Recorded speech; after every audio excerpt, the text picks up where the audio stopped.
CTA is a call to action to all conservatives to save America from left-wing radicals.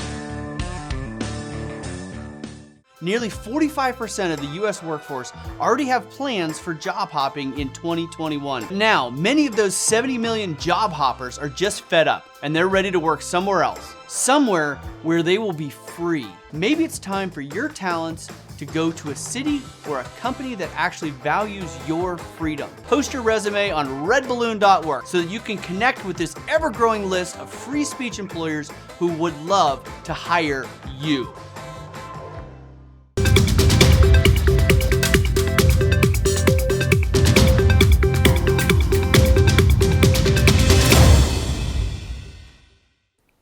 Prior to last summer, the push for getting the COVID vaccines was just a push, a cajole, even a strong suggestion. Either Pfizer or Moderna was recommended, and millions of Americans got jabbed, and more than once too, as with the Pfizer vaccine. And then boosters were available, and soon it became 3 shots or more. When about half the nation was vaccinated and the other half wasn't, then came the vaccine mandate. Be vaccinated. It's your civic duty, said the president. It's the moral thing to do, he said. It's necessary to protect yourself and your fellow man. But mandates didn't go over well, especially for those who were already immune, the naturally immune, especially those who had recovered from COVID and were, in fact, lucky to get monoclonal antibodies too. They became super immune, not super spreaders. Putting jabs of an mRNA into one's arm was then unnecessary and deemed unsafe. Moreover, vaccine mandates were also deemed unconstitutional. In turn, lawsuits began to pile up, protests began to happen, and folks who valued freedom of choice regarding getting a vaccine or not were outraged. I'm Terry Gilberg. This is Timeline with Terry, and today's Timeline topic: mandate fallout begets mandate freedom. We'll be right back.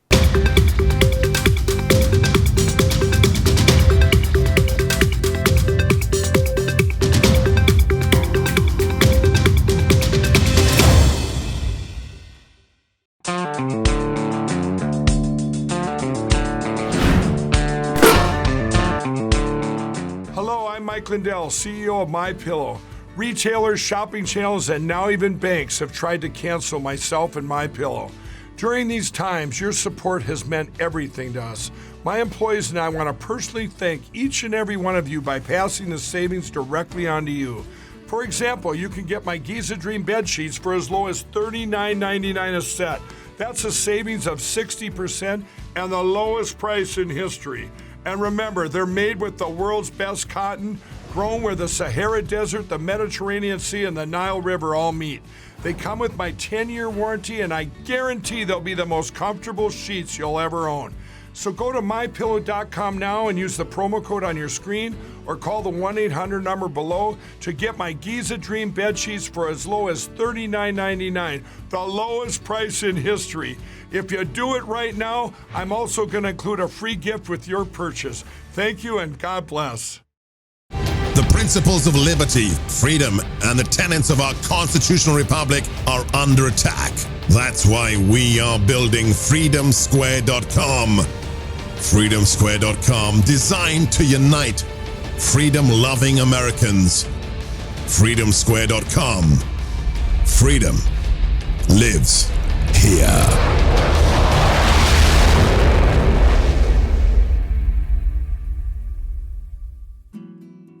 Are you tired of having to grunt, wince, and sigh every time you sit down on the couch? Omekwa Organics has got you covered with the Protected Tea, an organic herbal blend for inflammation, immunity, and heart health. Naturally boost your immune system and reduce stress. So get on up and dance, because you know that Omekwa Organics has got you protected. Visit our link in the description for money off your first bag of Protected Tea. Charlize, luxury skincare for real women, because you're worth it.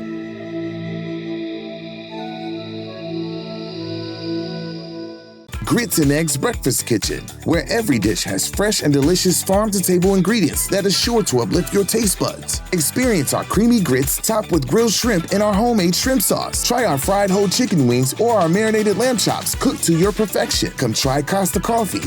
It's the best coffee you've never tasted. Grits and Eggs Breakfast Kitchen, located at 3205 Cumberland Boulevard, Southeast, Suite 105 in Atlanta. Grits and Eggs Breakfast Kitchen. Enter as strangers, leave as friends. Cheers.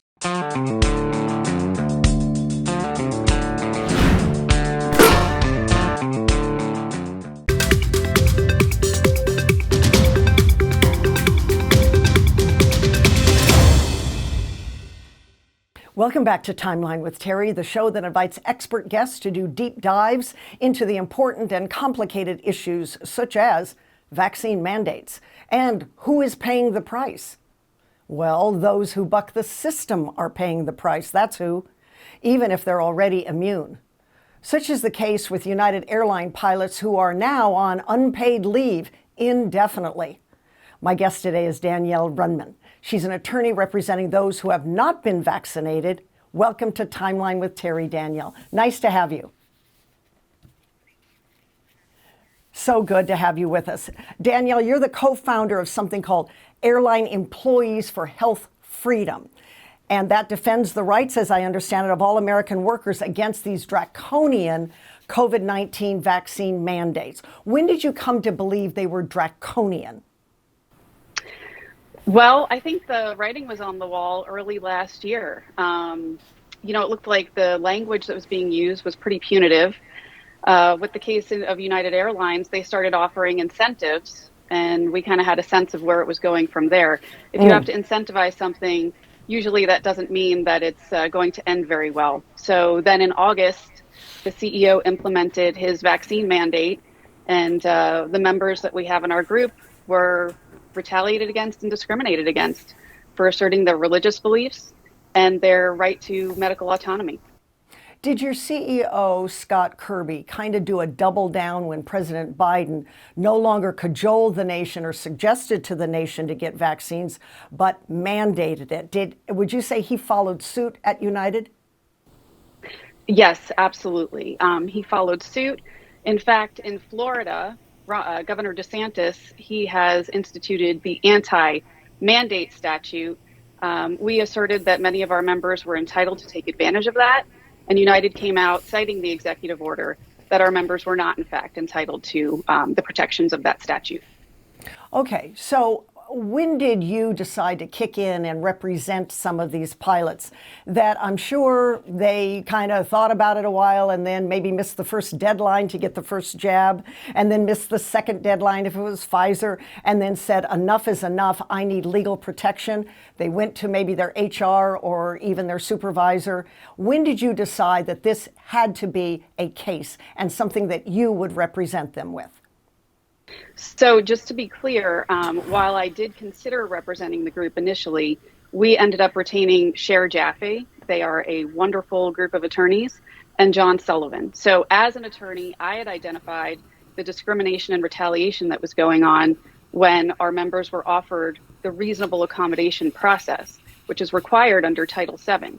So while United offered that process, they basically used it as a means to coerce those who then they identified as being refusers, if you will, of the vaccine. Okay, so it's my understanding that when the deadline, or when the final deadline was put forth, it was around September 27th. Is that right?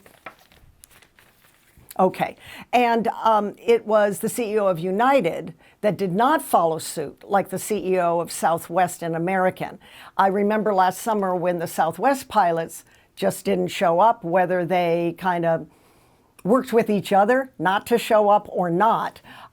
They just weren't there, and flights were canceled and canceled and canceled and canceled. And the CEO of Southwest kind of backpedaled and saw the writing on the wall and said, whoa, we're in for a real problem here. And then he backed off. And same with American. I think I have that right. Why do you think Scott Kirby sunk his heels in, Danielle? Well, I think he made some promises that he felt that he had to keep. I believe it was last year sometime he had announced in the news that he was going to, I believe, if I'm correct, institute potentially a vaccine mandate or something to the effect that vaccine mandates are a good thing. He had said that, that's not going to work, though, unless others get on board. I think he assumed that the other CEOs would get on board with him. But in fact, at the Commerce Committee before the Senate, I guess a few weeks ago, last month, the CEOs of Southwest and American, they actually testified that due to the air quality on airplanes, so the air quality being such that you can probably not even catch COVID, it would be negligible at best. The percentage rate to get it. So they had said that even masks potentially are not necessary. So they seem to be on the complete other side of the fence than Scott Kirby. I was reading in one of the financial journals, I think it was Business Insider, that by last December, 6 of 13,000 did not yet get vaxxed and were fired. Now, that doesn't seem like a lot of people. And then in the Senate hearing, as you just referred to, Kirby said about 200 employees were terminated. I'm not sure which side he was trying to play at that time. 6 of which were pilots, he said. 80, he said, according to Reuters, received medical or religious exemption. That's not what I heard of late. And were put on unpaid leave. Are all those facts right, as you know it, being an attorney on this? Sure. So I can't speak to the amount of people who were terminated. I do know, if you had heard Adriana Ubale, she is one of the flight attendants in our group. Senator Cruz spoke about her case in particular of how she was fired. But I will tell you that we have 355 pilots. We went back and checked, and we have hundreds of flight attendants who are part of our group who are put on unpaid leave. We also have hundreds of other individuals in other work groups. So such as rampers, those are the individuals who take care of the bags, customer service agents, maintenance, and a few folks in other areas of the company. So no, those numbers were not correct when Mr. Kirby was referring to the number of individuals on unpaid leave. Of late, he said 2,000 exemptions with 80% religious requests approved. That is not what I heard from one of the pilots who is on unpaid leave indefinitely. So I will tell you that we have over 2,000 members within our group of United employees.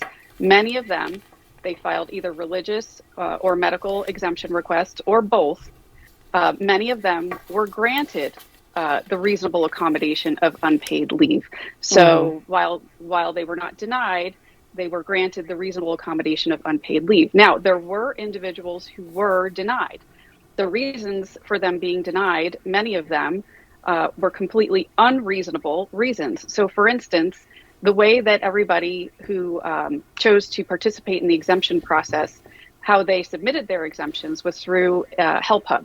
It's an online service that the company offers. You had to upload your exemption request there, and it was processed. Did you help anybody with those exemptions? The wording, Danielle, or were you not in the picture at that point? So no, I was in the picture. So actually, Liberty Counsel, they had helped our individuals with some of the information that they needed to include in their religious exemption requests, in particular because of Title VII.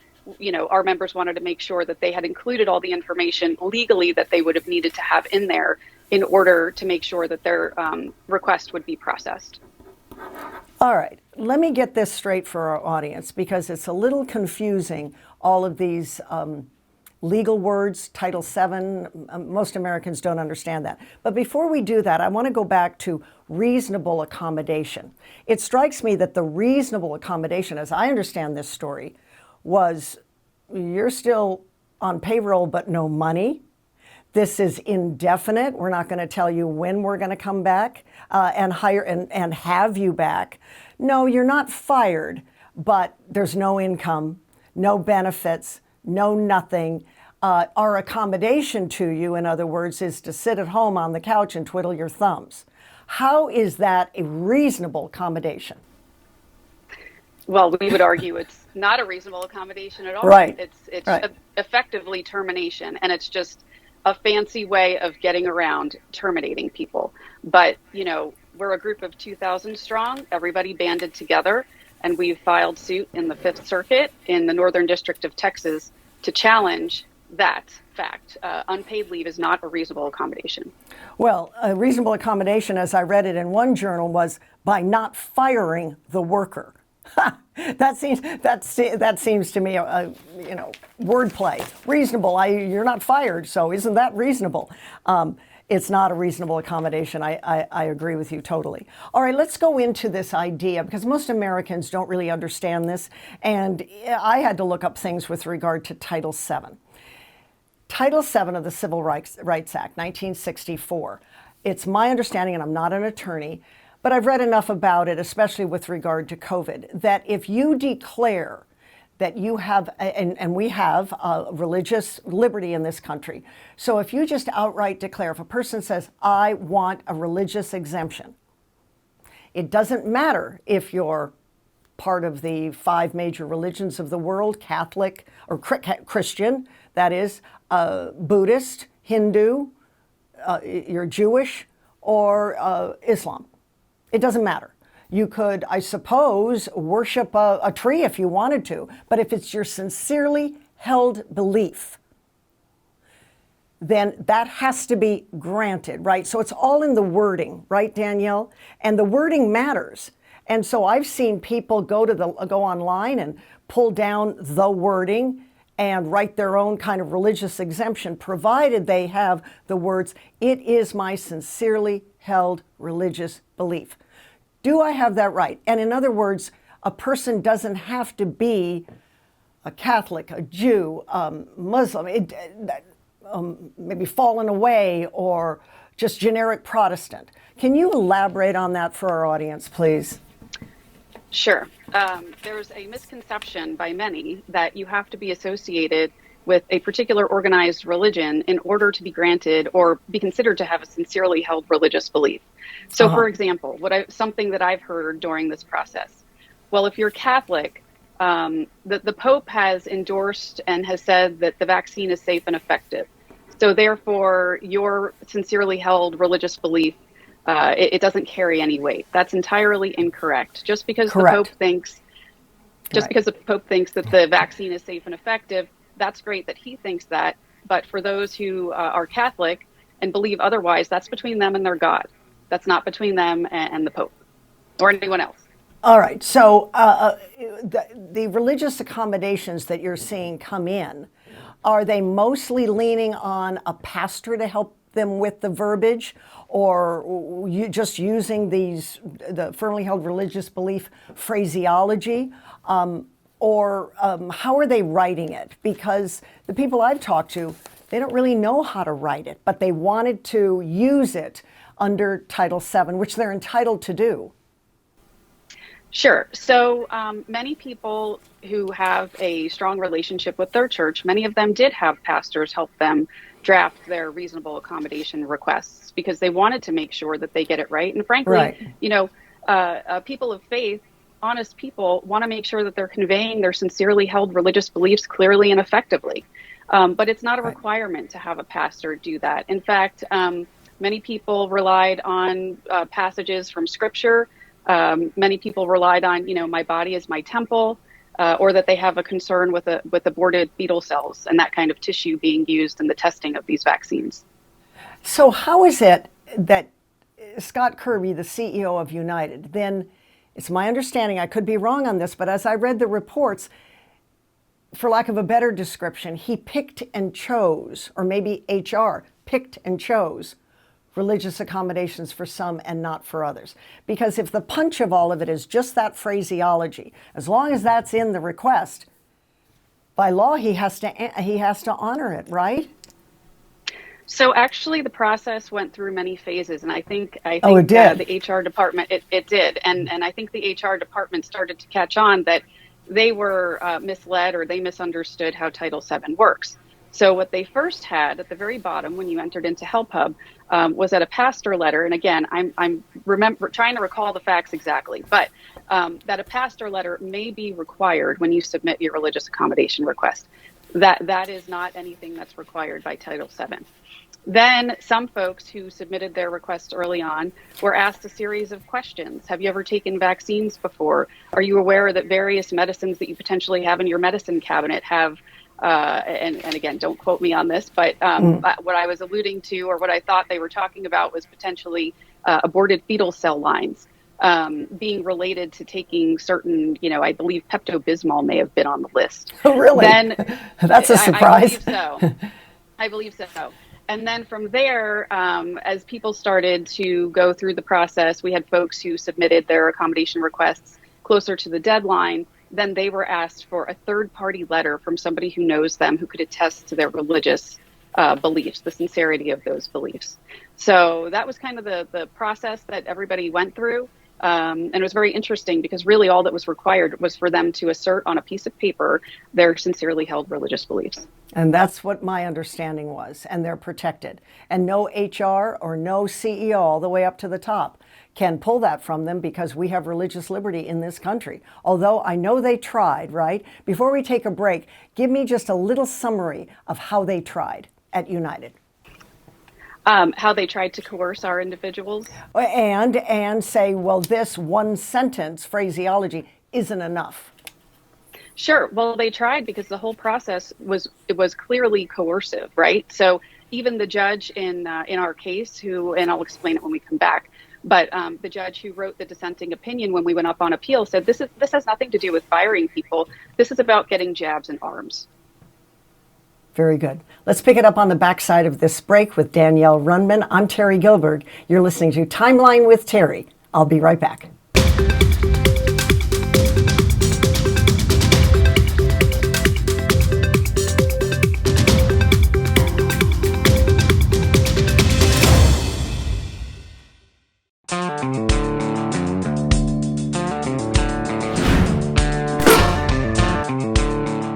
Welcome to Red Balloon, the nation's first and only free speech job site. I'm Andrew, the founder and CEO, and I'm excited you're here. I called this service Red Balloon because balloons help you fly, especially if you tie a ton of them to a lawn chair. A little bit dangerous, a lot bit fun, kind of like looking for a new job. The mission of Red Balloon is to connect employers who still love freedom and want employees who love freedom to the millions of Americans now searching for jobs today, where they won't have to look over their shoulders and constantly be worried about being canceled. There are over 10 million open jobs today, the most in history, people. It's kind of a moment. I always wanted to provide a job site focused on introducing employers to employees who will be focused on job performance and work and not politics. Come on, America. Stop canceling each other. Let's get to work. Visit redballoon.work. We'd love to have you.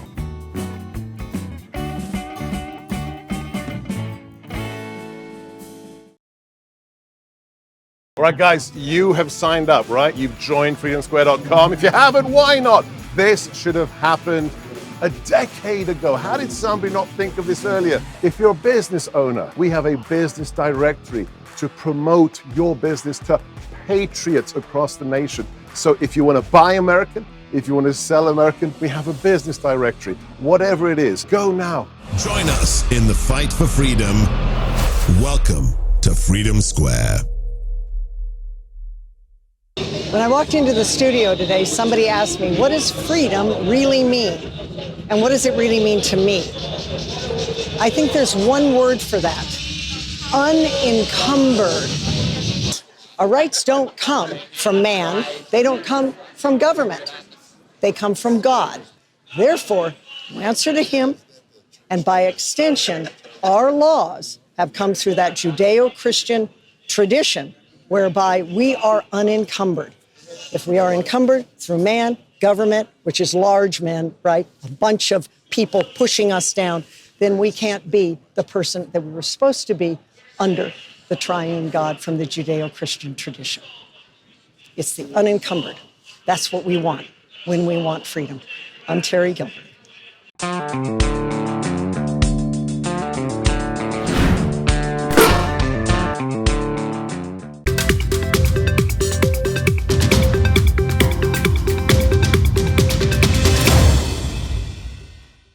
Welcome back to Timeline with Terry. We're talking with Danielle Runyan. She is also a United States Air Force officer in the reserves. She's a constitutional attorney who is defending religious liberty for every American, and in particular for the pilots and now 2,000 other workers, in addition to the pilots with United Airlines, that refused to get the jab, resulting in many of them have been on unpaid leave indefinitely. Danielle, let me move our conversation now a little bit into the judge in the case, since you mentioned the judge in the case at the bottom of our other segment. Judge in the case is Judge Pittman. Is that correct? That's correct. All right. And it seemed to me when I read a little bit of the brief on this, he kind of sided on your side, right? And then later it went to appeal with a Judge Ho. Do I have that right? You are correct. Okay. Take us through your experience with Judge Pittman, because in the end of that, he sided with the airlines, did he not, at the end of his decision? It seemed confusing to me. Yes, it is, and I will clarify. So we filed back in September, and we received Judge Pittman as a judge. So what we did was we filed our complaint, and we have 6 plaintiffs right now. So we don't yet have a class, but we have our motion for class certification on file. So we're for awaiting class action. That decision. For class action, correct. Okay. So what we requested, so we filed our complaint, and then we requested a preliminary injunction. And what we were seeking, and what we were telling the judge essentially, is our members have irreparable harm, and they deserve to be paid while this process, this court case, plays out. So we had a hearing, and it's a 4-pronged test to determine whether or not an individual or entity is entitled to a preliminary injunction based on having irreparable harm. What the judge found, based on the facts, is that the damages and the harm that's been caused to our members could be, in his opinion, remedied later with monetary relief. We disagreed. So we filed an appeal at the Fifth Circuit Court of Appeals. It was a 3-judge panel. It was a 2-to-1 decision, and the 2-to-1, it did not go in our favor.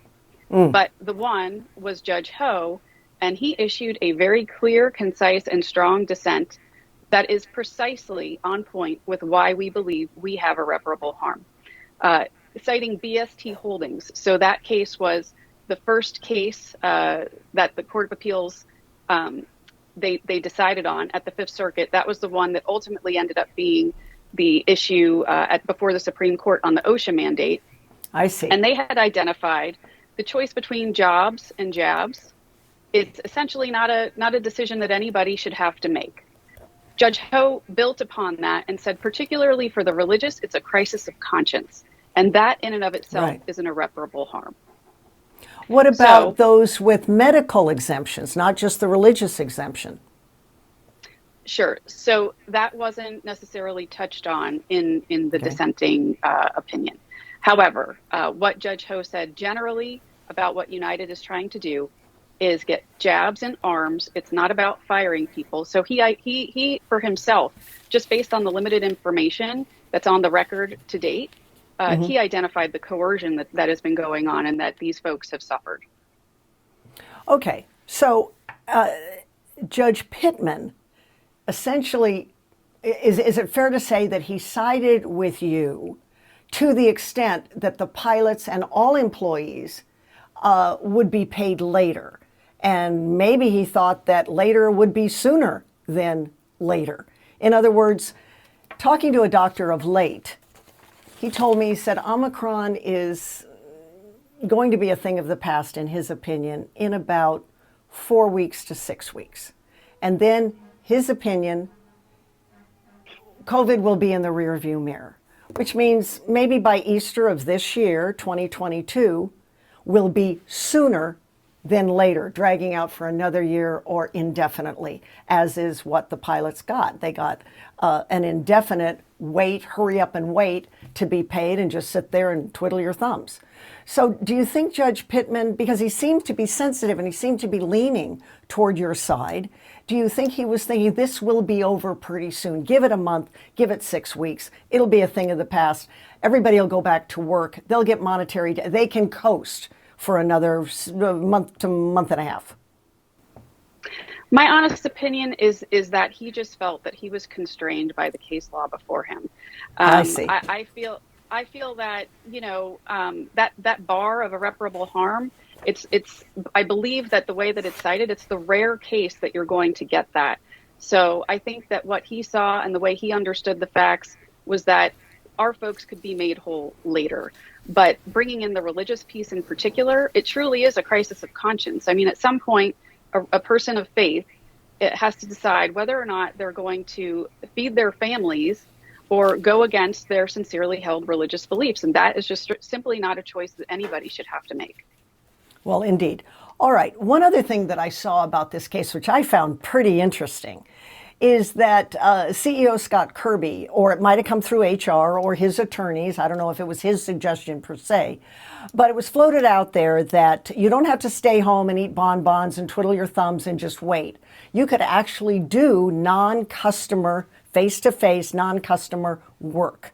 That struck me as really odd with regard to pilots. Why? The pilots are going to now not deal with customers if they're in the baggage area. Was that an idea that he was trying to suggest, for example? Or stay at home and do online reservations? Not dealing with... What in the world did he mean when he said, well, you can work, but just not in the face of a customer? Well, I have to say, I'm not quite sure that any of the pilots or flight attendants were necessarily offered an accommodation, a permanent accommodation at least, that would be anywhere near reasonable. So from what I have heard from some of our members is when they did try to go and apply for another job, either they were told instantaneously that they had to be vaccinated and therefore did not qualify, or just simply for the fact that it's really quite unreasonable to assume that somebody who's been making a certain salary can just go and make less than a third of what they were making before. That also is unreasonable. Oh, sure. I agree with you. It is unreasonable. But I just wondered, what was the definition for a pilot? Let's just say any pilot that you know, maybe even your husband. I understand your husband is a pilot for United. To say, all right, Mr. Runyan, why don't you go and do non-customer related work? What in the world did the CEO mean by that? And how was he going to pair, for example, your husband up, just by way of example, with non-customer face-to-face work? What would that have looked like? That's a very good question. I don't know how that would have worked out. I don't know how you would pair a pilot with a non-customer facing role. So I do know that, for instance, our members who are customer service agents were offered the accommodation of being an agent on demand. So if you go to the airport today, and many hubs, if you go to the customer service desk, there's no one there, but you can scan a QR code and be connected with an agent on demand. And that's somebody who's either at home or in another location, assisting customers from afar. So those individuals were offered that accommodation. However, there were not enough slots to accommodate all of them. So it went based on seniority. And to my understanding, not everyone would be able to take advantage of that. I see. All right. So what do you say, and maybe you're not representing them now because you say you have 6 plaintiffs, but if it becomes a class action and you're representing others, flight attendants and those in the baggage handling they don't deal with customers per se, do they? They're out there putting the bags on the gurney of sorts, the belt, and they're taking them out of the plane and putting them back on the belt. How would that have worked out? I just find this almost laughable that you can get a job by not dealing with customers if you just apply to another division of work within United. So for our non-customer facing people, and please tell me if I'm not answering your question, but those individuals, they were allowed to continue working. So for instance, our baggage handlers, those who are not vaccinated, are required to be masked. And to my understanding, they are also required to keep a distance from others. So from what I have heard, what's been reported to me is that they are not allowed to eat in areas with those who are vaccinated.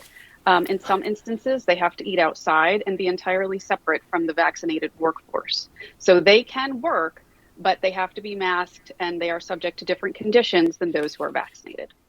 And what about the naturally immune? This is something that the naturally immune have been harping on for about 2 years, especially those who got COVID early on, maybe a mild case, and their own immune system cranked up those antibodies and they're fine within 3 to 4 or 5 days, however long it took. And now they're naturally immune. And more to the point, if you had monoclonal antibodies, if you're lucky enough to get your lab reports on your antibodies could have gone right through the roof. What kind of response, I guess, did the company have for the naturally immune? Because they have to address it. Over the last 2 years, more and more doctors, even the CDC has finally stated on their website, the naturally immune are not just arguably more immune than the vaccinated, but better immune than the vaccinated. So that's a multi-part answer that I'm going to give you because the CDC guidance changes repetitively. Doesn't it though? It does. So it's difficult to keep up, but I will be able to answer your question because I think I have kept up with what they have said over the past 6 months. So initially, my understanding is that individuals were granted a 90-day grace period if they had COVID. So that period of natural immunity that the CDC recognized, that was also recognized by the company. However, at a certain point thereafter, I don't know if it was in October or November, the CDC got rid of that and said, and again, I believe I'm remembering and recalling it correctly. They said that once you've recovered from COVID, you can go ahead and get a shot. So that went away. CDC guidance, the grace period went away. United then no longer honored the grace period. Where we're at now with the CDC recognizing natural immunity, I have not heard that the company is recognizing that, but we have many members who do have natural immunity, and they are still sitting at home. And are some of those members that do have natural immunity, did they get it and therefore they became naturally immune because they recovered? Or were they just naturally immune because maybe they were asymptomatic, they didn't have a symptom, or it was part of herd immunity?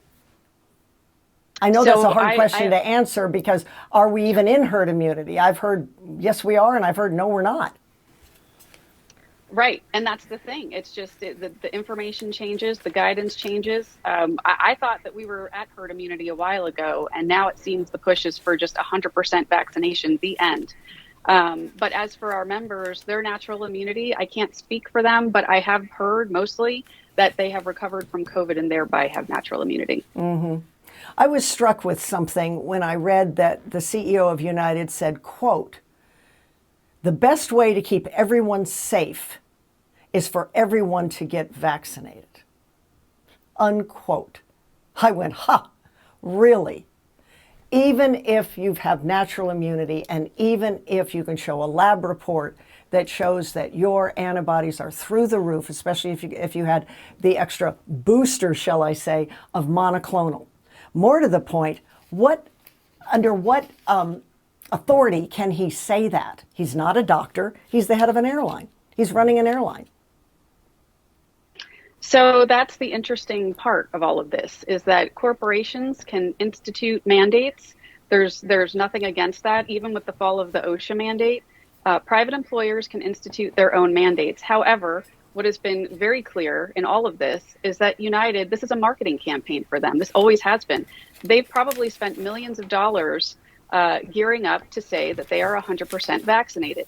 And now with our folks, giving them the unreasonable accommodation of unpaid leave, getting them out of the workplace, they now can put their signs up and say that they are 100% vaccinated. And for that reason, people should fly the airline. Until, of course, the vaccinated become super spreaders, which is what we're seeing right now. It isn't the naturally immune that are, or the unvaccinated that are the super spreaders. It's the vaccinated. How ironic is that? All right, we'll be right back on Timeline with Terry with Danielle Runyan. We have another segment with her. Very interesting conversation, and we'll get into more of this coercion, retaliation, and discrimination, which she's an expert on. And thank you, by the way, for representing United, these workers. I'll be right back. I'm Terry Gilbert. Join us in a minute.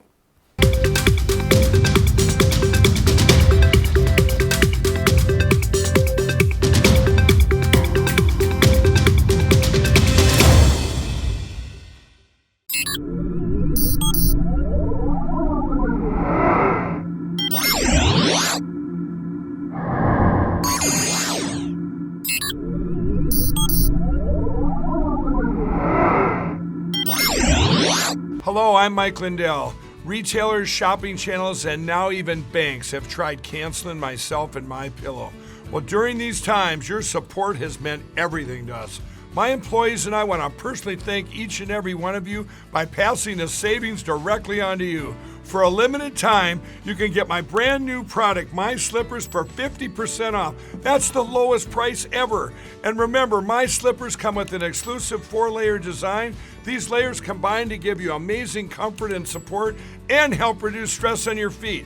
And with the durable indoor-outdoor sole, you can wear My Slippers anytime, anywhere. I personally guarantee these will be the most comfortable slippers you'll ever own. So go to mypillow.com now and use the promo code on your screen or call the 1-800 number below to get My Slippers for 50% off, the lowest price in history. And if you do it right now, I'm going to include a free gift with your purchase. Thank you and God bless. Charlize, luxury skincare for real women, because you're worth it.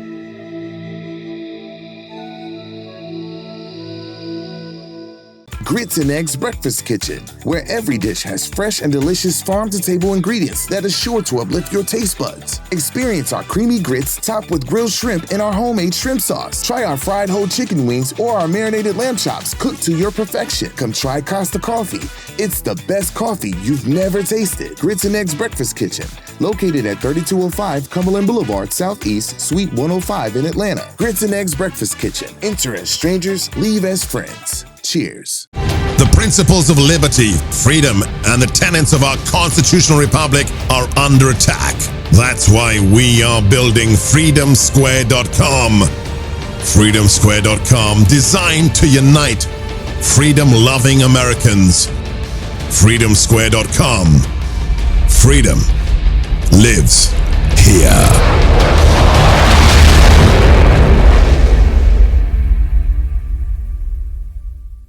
Setner Academy is a fully accredited independent private school, family operated since 1968, providing a college prep curriculum for students with learning differences in grades 4 through 12. Setner Academy is now hiring talented elementary, middle, and high school teachers. Call 305-576-6070 for more information.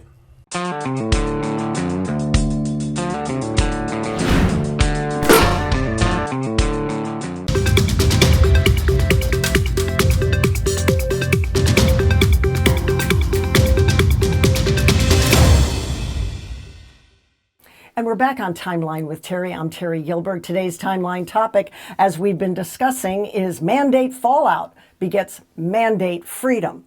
Just so you know, I'm on your side, Danielle. I think what has happened is atrocious, actually. But let me get to where some of the help could have come from.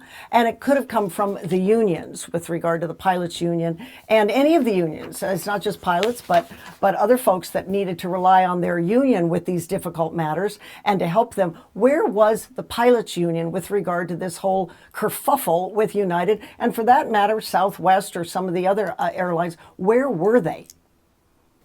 So that's a very good question. We have asked ourselves the same question, in fact. With respect to United's pilot union, even with the flight attendants union, all of the unions across the board for all of our workers, completely complicit in all of this, refused to offer any help. In fact, said, I'm sorry, that's just between you and the company. We are left scratching our heads where the union representation was. Our members pay dues. They're entitled to fair representation, and they did not receive that. Well, does that beget another lawsuit against the union? That's a very interesting question. I would say potentially yes, it does, but we'll cross that bridge when we come to it. Right now, we just have to get our members back to work. Well, I think it does. As I see it from the journalism side, the lawsuits are piling up, and they're piling up in all different directions. I, as you know, am in Washington, D.C. I personally went to cover the Defeat the Mandate rally, which was at the Lincoln Memorial. And no, the rally wasn't as big as some of the rallies we see in Europe, in Italy, in Amsterdam, in London, but it's growing. And from what I could tell from the crowd, people are fed up. They want COVID in the rearview mirror. They want the government to answer their lawsuits properly. They are hiring lawyers. They are pushing back hard. They do not trust this vaccine. They do not want the vaccine jabbed at all in their children, at all. Parental rights, they are demanding their parental rights on this. They're fighting school system. It just is dovetailing. It is like a snowball that is going down the mountain, and it's just getting bigger and bigger and bigger. Did you happen to go to the Defeat the Mandate rally in D.C. last weekend? In fact, I did. I was with my co-founder, Sherry Walker, and our other co-founder, Laura Cox. She was holding down the fort in Houston at another event. But Sherry and I went. We were, in fact, slated to be speakers at the event. We went to the dinner beforehand, met with all of those who were speaking. Unfortunately, the event got cut short. We thought that it would be able to go into the evening, but the permit that ended at 3:30. So we didn't necessarily get up on stage and speak in front of the camera. However, we spoke for our members. We gave them our speech, and we were just proud to be there. They were on the right side of history with this one. How many do you think were there? I scanned the crowd. I have my own opinion, but what do you think? So I heard that 50,000 were there. And when I looked out into the crowd, and in fact, when I first got there and I saw the masses of people walking towards us, I was shocked, frankly, because I know that many people were concerned about what happened on January 6th and maybe didn't come for that reason. But I think the turnout that we had, thousands of people, it was peaceful, it was wonderful. Everybody was just there for the right reasons. I hope the next one brings more people, gives more people confidence to come and participate. And not only that, to our audience that didn't know, the temperatures were in the teens. And Omicron was omnipresent still. So people are coming out in spite of that and standing for hours from the Washington Monument to the Lincoln Memorial, a nice walk. What I thought was particularly smart and good is for the speakers right at the top to say, we come as peaceful people, we come in love, our doctors want to help people, they are being censored, these doctors, their voice has not been out.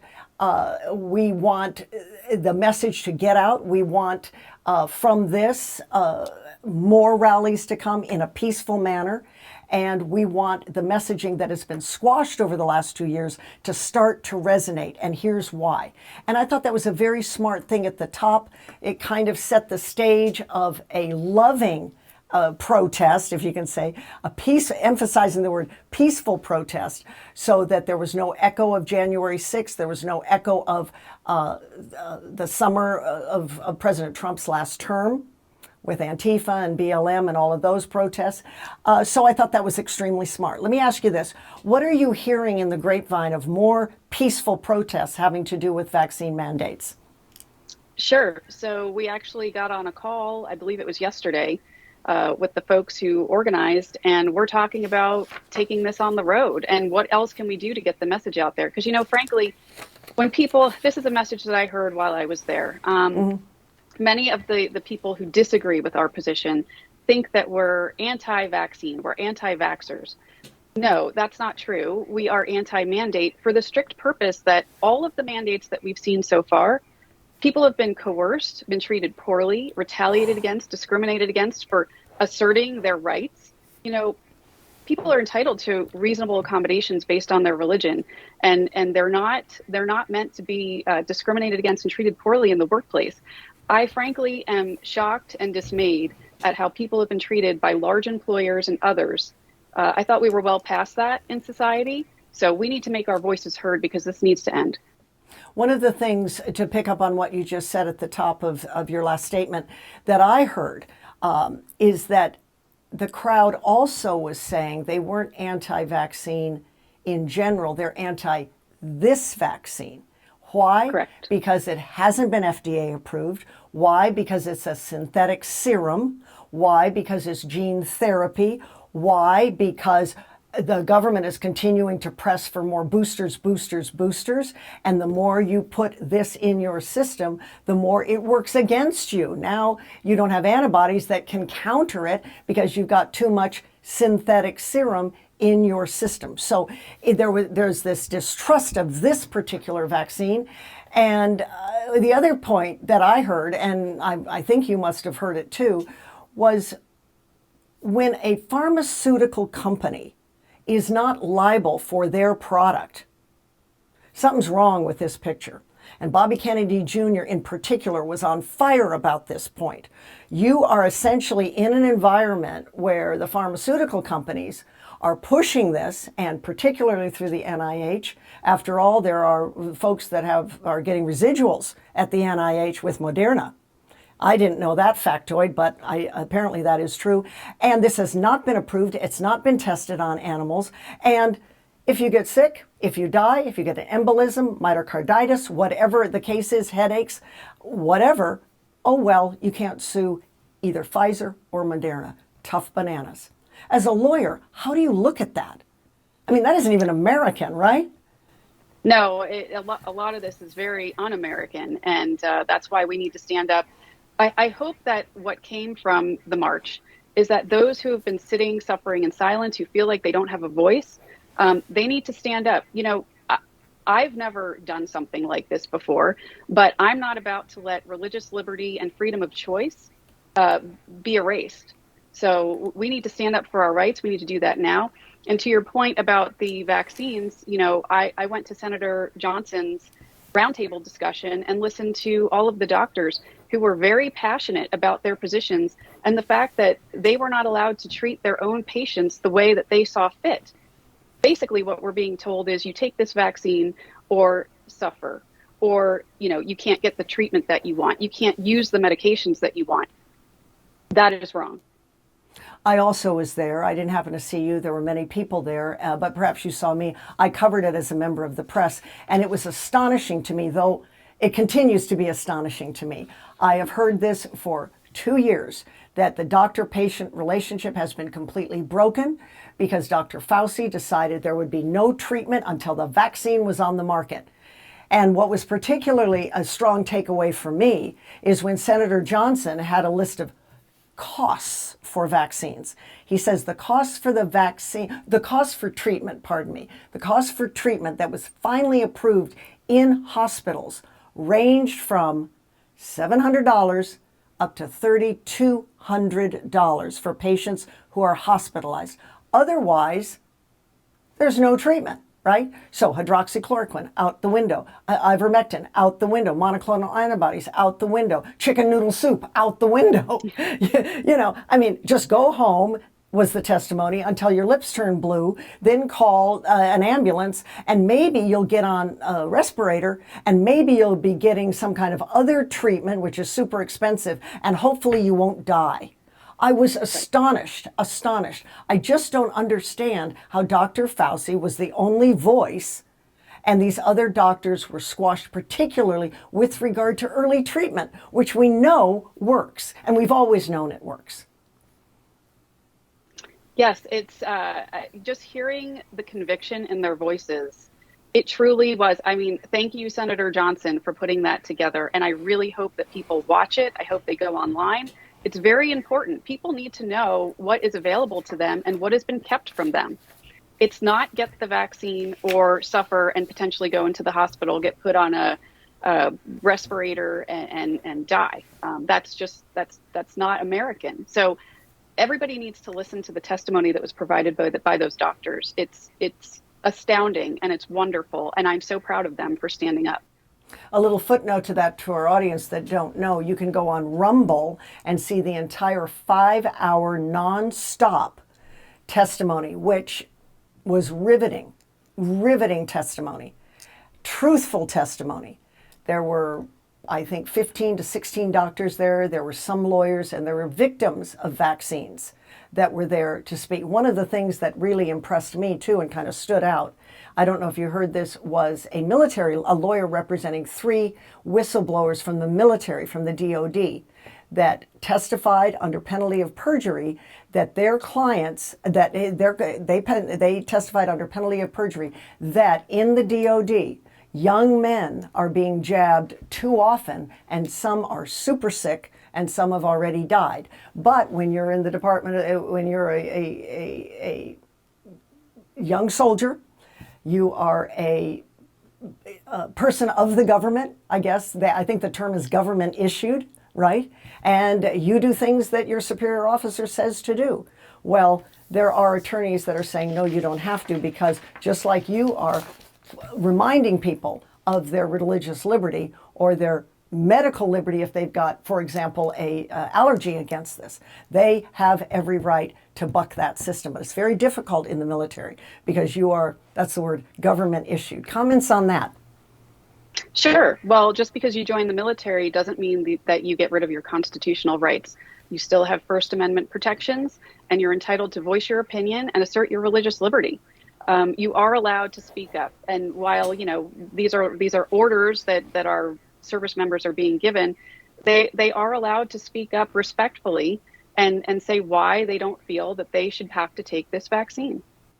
Well, it's hard when you are an enlisted young man and this is your occupation. You've joined the Army now, as the saying goes, and you take orders.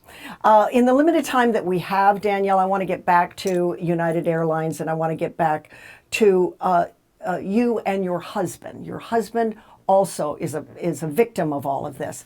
Did you decide to be a lawyer on this matter because of what happened to him, or were you representing other pilots, and then he decided in turn that he would sort of join the lawsuit? And how is this, how have you felt about this at home when he's sitting there without, well, going to work all day? He has a job, but no money, no benefits, no nothing. So the writing was on the wall early last year, and my husband and I, we just sat and talked about it a lot and said, you know, this is where this country is going. This is so un-American, and this is our time, you know, to stand up and do what's right, and stand for religious liberty and medical freedom. So, you know, we took that opportunity. I decided, I guess initially I wasn't going to necessarily represent anybody in an official capacity, although, you know, I have to say it was difficult to find legal counsel early on. Most people didn't want to touch this issue with a 10-foot pole. No way. And I did finally say, you know, if we can't find legal representation, then I will do whatever we need to do to make sure that our voices are heard. However, Cher Jaffe and John Sullivan, they came to our rescue, and they were wonderful, wonderful attorneys. And we're going to be successful. So we thank them wholehearters. As for how things are going at home, you know, really, I'm so busy, and so is my husband, fighting this fight. We're just, honestly, we feel blessed to be here. So I guess the silver lining is, I guess this is our calling to stand up for our members and for all workers across America. There's many people who are suffering like this, but they don't have the size of the group that we have to band together and really make a difference. So what our organization is doing is encouraging those folks who feel that they need some sort of an assistance to get through the process to reach out to our organization. They can go online, and we will get them the help that they need. All right, Danielle, we need to wrap it up there. But before we do, please give the website so people can find you and come into the class action suit that may come about. I know you're not going away. I know it's growing. I know that the dissent is building. And I want to thank you for your courage in standing up and getting out there in front to help these people that really need legal help. Good luck to you. Please give the website and how people can find you. Sure. So we're at www.ae4hf.org or jabs4jobs.org. Jabs4jobs.org or AE4HF. Very good. The number so 4. Nice. The number 4. AE, the number 4, HF, Airline Employees for Health Freedom. Or the simple way is Jabs for Jobs. Is that it? Jabsforjobs.com? .org. .org. All right. Danielle Runyan, good luck to you. Thank you for your courage. Good luck to your husband and everyone that you represent. Thanks for spending time on Timeline with Terry. To our audience, we'll see you next time with another vexing and complicated issue as we pull the onion back to see what's the sweet spot of the story. I'm Terry Gilbert.